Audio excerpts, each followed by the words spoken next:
ఏం చెయ్యలేవయ్యా నువ్వు మాకు మాత్రం నేను బల్ల గుద్ది ముఖం ముందు అట్లా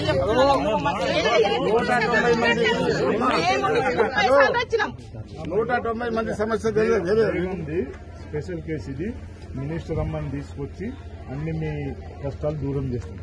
నేను తెలుసు, నేను మొత్తం ఊరు తిరిగినని. మీరు అప్పుడు తిరిగిన పరిస్థితి వేరు సార్. మీరు ఎలక్షన్ తర్వాత ముందు కూడా వచ్చినట్టు ఇప్పుడు ఎట్లా అని ఇప్పుడు రాజశేఖర్ ఉండే కాంగ్రెస్ ప్రభుత్వం ఉండే చేసినాం. మళ్ళా తర్వాత కాంగ్రెస్ ప్రభుత్వం రాలేదు. మళ్ళా రేవంత్ అన్న ముఖ్యమంత్రి 100% తీసే బాధ్యత మాది. నమ్ముతారా? 100% మేము మాట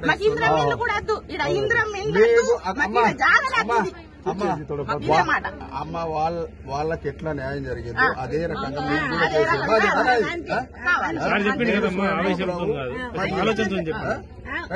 చేసే బాధ్యత నాది.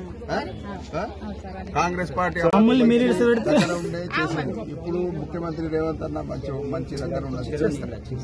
అంతకంటే చెప్పయ్యా.